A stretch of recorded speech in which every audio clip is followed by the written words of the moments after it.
சேலத்தில் ஆளுநர் வருகைக்கு எதிராக கருப்பு கொடி காட்டியவர்கள் கைது செய்யப்பட்டிருக்கின்றனர்.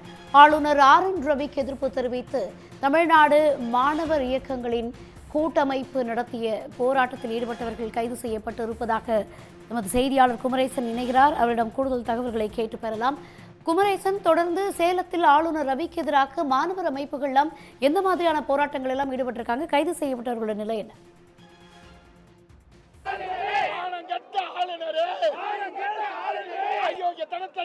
நிச்சயமாக, அதாவது ஊழல் வழக்கில் கைது செய்யப்பட்டு ஜாமீனில் உள்ள பெரியார் பல்கலைக்கழக துணைவேந்தரை சந்தித்து பேசுவதற்காக இன்னும் சற்று நேரத்தில் தமிழக ஆளுநர் என் ரவி அவர்கள் வர இருக்கிறார்கள்.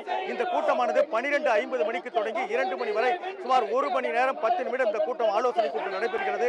இந்த ஆலோசனை கூட்டம் ஆய்வு கூட்டத்தில் பங்கேற்க வருவது குறித்து, அதாவது இந்த பெரியார் பல்கலைக்கழகத்தில் பணியாற்றக்கூடிய எந்த ஆசிரியர்களுக்கோ அல்லது மாணவர்களுக்கோ அல்லது அலுவல் சார்ந்தவர்களுக்கோ இதுவரை தெரிவிக்கப்படவில்லை.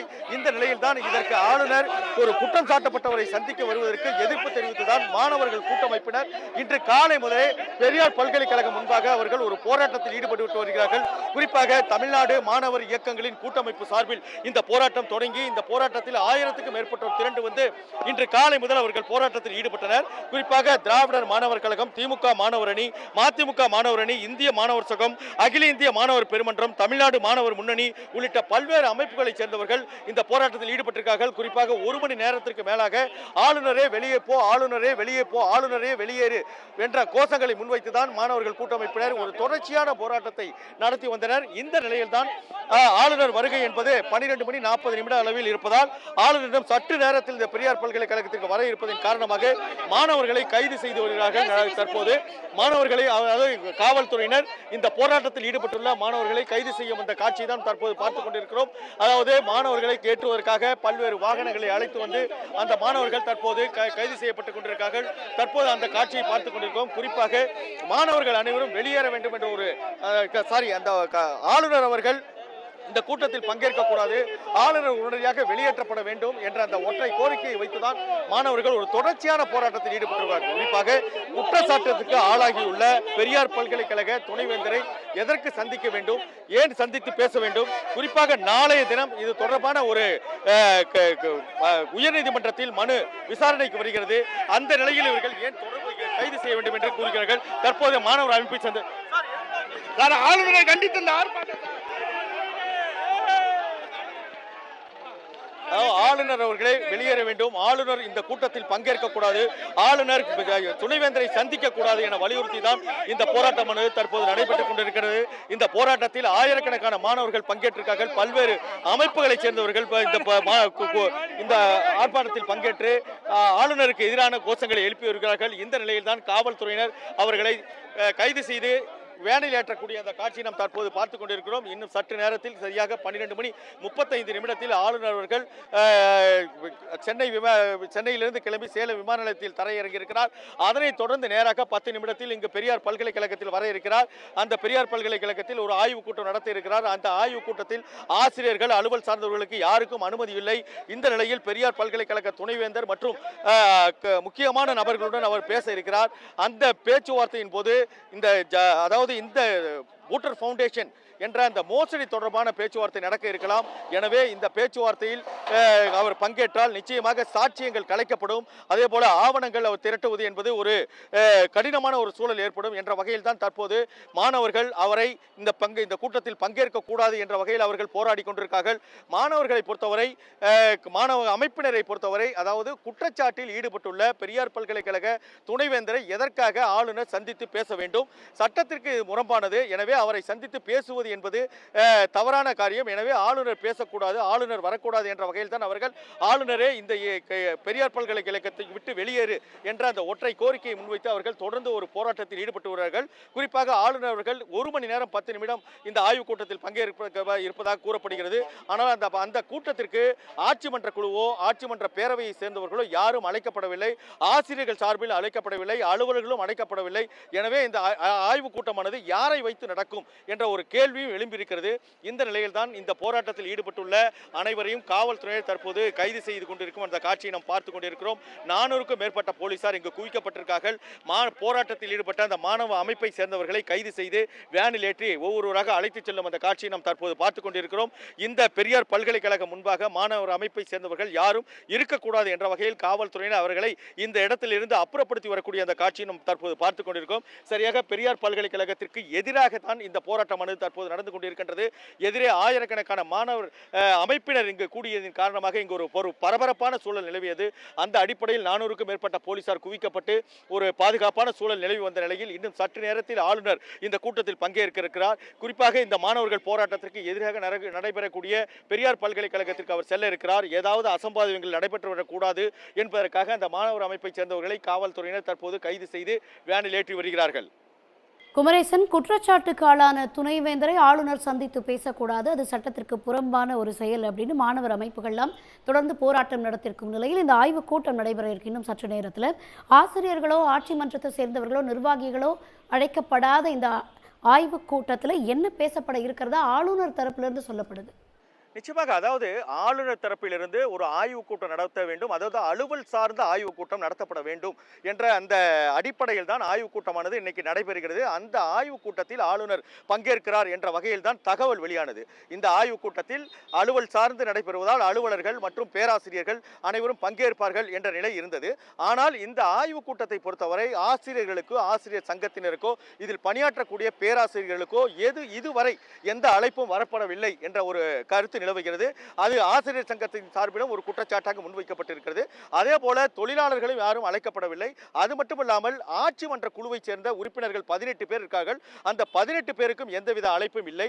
அதே போல ஆட்சி மன்ற பேரவை என்று உள்ளது. அந்த ஆட்சி மன்ற பேரவை உள்ளவர்களுக்கும் எந்தவித அழைப்பும் இல்லாத காரணத்தால் அவர் யாரிடம் இந்த பேச்சுவார்த்தை நடத்துவார், யாரிடம் ஆய்வு நடத்துவார், யாரிடம் என்ன நடந்தது என்பது குறித்து கேட்டறிவார் என்ற ஒரு கேள்வி எழுந்த நிலையில்தான் அவர் அதாவது துணைவேந்தர் ஜெகநாதனிடம் பேசுவதற்காக வந்திருக்கிறார். துணைவேந்தர் ஜெகநாதன் ஏற்கனவே மோசடி வழக்கில் கைது செய்யப்பட்டு ஜாமீனில் வெளியே வந்திருக்கிறார். அவர் தொடர்பான வழக்கு, இந்த ஜாமீனில் ஏன் வெளியே விடப்பட்டார் என்பது தொடர்பான வழக்கு உயர்நீதிமன்றத்தில் நடக்கிறது. குறிப்பாக உயர்நீதிமன்றத்தில் அதாவது இந்த புகார்தாரர் இளங்கோவன் கொடுத்த அடிப்படையிலும் அதே போல காவல்துறையினர் கொடுத்த அடிப்படையிலும் தான் நாளை ஏன் அவர் ஜாமீனில் விடுவிக்கப்பட்டார் என்பது தொடர்பான அந்த வழக்கு விசாரணை வருகிறது. அந்த விசாரணைக்கு வரக்கூடிய இந்த நிலையில் ஆளுநர் துணைவேந்தரை சந்தித்து பேசுவது என்பது ஒரு சட்டத்திற்கு புறம்பானது. ஏற்கனவே குற்றச்சாட்டிற்கு ஆளான துணைவேந்தரை ஆளுநர் எவ்வாறு சந்தித்து பேசலாம் என்ற அந்த கருத்தை முன்வைத்து தான் ஆளுநரே இங்கே வரக்கூடாது, ஆளுநரே வெளியேற வேண்டும் என்று அந்த கோரிக்கையை முன்வைத்து இங்கு 10 மணி அளவில் இருந்தே மாணவர் கூட்டமைப்பினர் தொடர்ச்சியாக ஒரு போராட்டத்தை நடத்தி வருகிறார்கள். இந்த நிலையில் தான் அவர்கள் கைது செய்யப்பட்டிருக்கார்கள். இன்னும் சற்று ஏறக்குறைய ஒரு 10 நிமிடத்தில் ஆளுநர் சேலம் விமான நிலையத்திலிருந்து இங்கே இருக்கக்கூடிய இந்த பெரியார் பல்கலைக்கழகத்திற்கு வர இருக்கிறார். அதனைத் தொடர்ந்து பெரியார் பல்கலைக்கழகத்தில் 1 மணி நேரம் 10 மணி நிமிடம், அதாவது 12:50 மணிக்கு இந்த கூட்டம் தொடங்குவதாக அறிவிக்கப்பட்டிருக்கிறது. 12:50 மணியிலிருந்து 2 மணி அளவில் இந்த கூட்டம் 2 மணி வரை இந்த கூட்டம் நடைபெறுகிறது. 1 மணி நேரம் இந்த 10 நிமிடத்தில் அவர் யாரிடம் பேச இருக்கிறார், யாரிடம் அவர் கருத்து கேட்க இருக்கிறார் என்பது குறித்து எந்த தகவலும் இல்லை. இந்த நிலையில்தான் அவர் 2 மணி அளவில் இந்த கூட்டத்தை முடித்துக் கொண்டு பின்னர் இங்கு உணவருந்து விட்டு பின்னர் சாலை மார்க்கமாக கோவை சென்று கோவையிலிருந்து சென்னை செல்ல இருக்கிறார். குமரேசன், தொடர்ந்து மாணவர்களுடைய போராட்டத்தை தொடர்ந்து அங்கே நூற்றுக்கணக்கான போலீசார் குவிக்கப்பட்டிருக்கிறத பார்க்க முடியுது. ஆளுநருடைய இந்த ஆய்வுக் கூட்டத்தை தொடர்ந்து செய்தியாளர்களை சந்திக்க வாய்ப்பு இருக்கா? செய்தியாளர்களுக்கு அழைப்பு விடுக்கப்பட்டிருக்கா? நிச்சயமாக, அதாவது இன்று காலை முதலே செய்தியாளர்கள் இந்த கூட்டத்தில் பங்கேற்கலாமா என்பது தொடர்பாக பல்கலைக்கழக நிர்வாகத்திடம் தொடர்ச்சியாக கேட்கப்பட்டு வந்தது. ஆனால் அந்த கூட்டத்தில் செய்தியாளர்கள் பங்கேற்க அனுமதி இல்லை என்று ஏற்கனவே அவர்கள் தெரிவித்து விட்டார்கள். அது மட்டுமல்லாமல் ஆளுநரை சந்திக்கவும் செய்தியாளர்களுக்கு அனுமதி இல்லை என்று ஏற்கனவே கூறப்பட்டு விட்டது. எனவே செய்தியாளர்களுக்கு அனுமதி இல்லை. அதே போல அந்த பல்கலைக்கழகத்தில் பணியாற்றக்கூடிய ஆசிரியர்களுக்கு அனுமதி இல்லை, அங்கு இருக்கக்கூடிய தொழிலாளர்களுக்கு அனுமதி இல்லை. இப்படி எவ்வித அனுமதியும் இல்லாமல் இந்த கூட்டம் என்பது ஒரு ரகசிய நடக்கிறது என்றே கூறலாம். அதாவது ஆளுநரும் துணைவேந்தரும் சந்தித்து பேசக்கூடிய ஒரு ரகசிய கூட்டம் என்ற வகையில் தான் இந்த கூட்டம் நடைபெற இருக்கிறது. அந்த வகையில் தான் யாருக்கும் அழைப்பு விடப்படவில்லை. குறிப்பாக ஆட்சி மன்ற குழுவை ஒவ்வொரு கூட்டத்திற்கும் ஆளுநர் வரும்போது அழைக்கப்பட வேண்டும் என்பது ஒரு விதிமுறை இருக்கக்கூடிய நிலையில் ஆட்சி மன்ற கூட்டத்திற்கும் யாருக்கும் அழைப்பு விடவில்லை. அதே போல ஆட்சி மன்ற பேரவை என்று உள்ளது, அந்த பேரவைக்கும் அழைப்பு விடவில்லை. இது போன்று யாருக்குமே அழைப்பு விடாமல் ஒரு ரகசிய கூட்டமாக இந்த கூட்டம் நடைபெறுகிறது. எனவேதான் ஆளுநர் இந்த கூட்டத்தில் பங்கேற்க கூடாது, எனவே ஆளுநர் சட்டப்படி இந்த அதாவது குற்ற வழக்கில் ஈடுபட்டுள்ள துணைவேந்தரோடு அவர் பேசக்கூடாது என்ற வகையில் தான் ஆளுநர் இங்கு இருக்கக்கூடாது, ஆளுநர் வரக்கூடாது என்ற வகையில் தான் அவருக்கு எதிர்ப்பு தெரிவித்து இந்த போராட்டம் மாணவர்கள் கூட்டமைப்பு போராட்டமானது நடைபெற்றது. இதே போல ஆசிரியர்களும் அந்த ஆளுநரின் வருகைக்கு எதிர்ப்பு தெரிவித்திருக்கார்கள். அதே போல அந்த தொழிலாளர்களும் எதிர்ப்பு தெரிவித்திருக்கார்கள். இந்த மாதிரி பல்வேறு அமைப்பினரும் பல்வேறு கட்சியினரும் பல்வேறு சமூக ஆர்வலர்களும் ஒரு கடுமையான எதிர்ப்பு கூறி வரக்கூடிய ஒரு நிலையில் தான் ஆளுநர் இன்னும் சற்று நேரத்தில் துணைவேந்தரை, அதாவது குற்ற வழக்கில் ஈடுபட்டுள்ள துணைவேந்தரை சந்தித்து பேச இருக்கிறார். அந்த பேச்சுவார்த்தை என்பது எவ்வாறு அமையும், அந்த பேச்சுவார்த்தை ஆளுநருக்கும் துணைவேந்தருக்கும் நடக்கக்கூடிய பேச்சுவார்த்தை துணைவேந்தரை பாதுகாக்கக்கூடிய ஒரு பேச்சுவார்த்தையாக அமையுமா, அல்லது நாளை நடைபெறக்கூடிய அந்த உயர்நீதிமன்றத்தில் வரக்கூடிய அந்த வழக்கில் ஏதாவது மாற்றம் ஏற்படக்கூடிய வகையில் அவர்கள் செயல்படுகிறார்களா என்பது தெரிய வரும். குமரேசன், பல்வேறு அமைப்புகள் மாணவர் இயக்கங்களோட கூட்டமைப்பினரோட இந்த தொடர் போராட்டத்திற்கு மத்தியிலும் ஆளுநர் துணைவேந்தரோட இந்த ஆலோசனை கூட்டத்தில் ஈடுபட இருக்கார். இன்னும் சற்று நேரத்தில் ஆசிரியர்களுக்கோ நிர்வாகிகளுக்கோ ஏன் ஆட்சி மன்ற குழுவில் இருக்கவங்களுக்கோ கூட அழைப்பில்லாத பட்சத்தில் இந்த 2 பேருடைய அந்த சந்திப்பானது நாளை நடைபெற இருக்க அந்த வழக்கில் ஏதாவது தாக்கத்தை ஏற்படுத்த வாய்ப்பு இருக்கு? நிச்சயமாக தாக்கத்தை ஏற்படுத்த வேண்டும் என்பதற்காகத்தான் இந்த சந்திப்பே. அதாவது குறிப்பாக பூட்டர் ஃபவுண்டேஷன் என்ற ஒரு தனியார் அமைப்பை ஆளுநர் உத்தரவின் பேரில் தான் துணைவேந்தரே ஆரம்பித்திருக்கார் என்று கூறலாம். ஏனென்றால் ஆளுநரும் துணைவேந்தரும் ஒரு மிக நெருங்கிய தொடர்பில் இருப்பதாக கூறப்படுகிறது. ஆளுநருக்கு ஆதரவாகத்தான் தொடர்ச்சியாக இந்த பல்கலைக்கழகம் செயல்பட்டு வருகிறது. அந்த வகையில் தான் துணைவேந்தர் அவருக்கு ஆதரவாக செயல்பட்டு வருகிறார்.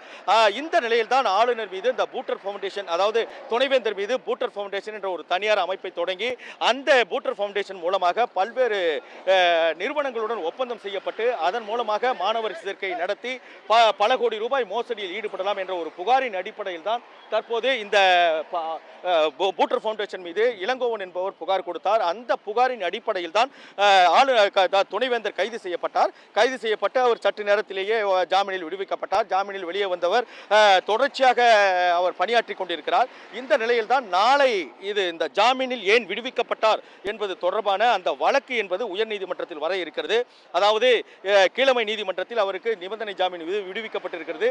அந்த நிபந்தனை ஜாமீன் எவ்வாறு வழங்கப்பட்டது என்பது அந்த நடுவர் தினேஷ்குமாரிடமும் உயர்நீதிமன்றத்தில் இருந்து நீதிபதி கேள்வி எழுப்பியிருக்கிறார். அவரும் அதற்கான அறிக்கையை தர வேண்டும் என்று கூறியிருக்கிறார். அந்த அறிக்கை அனைத்தும் சமர்ப்பிக்கப்பட்டு 12 நாளை இந்த வழக்கானது உயர்நீதிமன்றத்தில் நடக்க இருக்கிறது. இந்த உயர்நீதிமன்றத்தில் இந்த ஜாமீனானது தள்ளுபடி செய்யப்பட்டு இந்த ஜாமீன் தள்ளுபடி செய்யப்படும் பொழுது உடனடியாக துணைவேந்தர் கைது செய்யப்படுவதற்கான ஒரு வாய்ப்பு இருக்கிறது.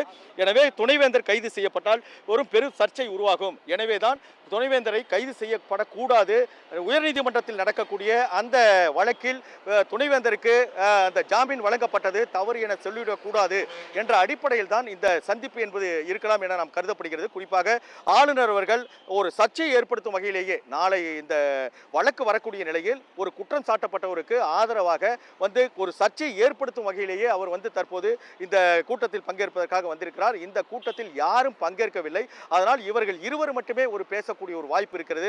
இவர்கள் இருவர் மட்டுமே பேசக்கூடிய ஒரு வாய்ப்பு இருக்கும் பொழுது ஆளுநர் வரும் பொழுது சாட்சிகள் கலைக்கப்படுவதற்கான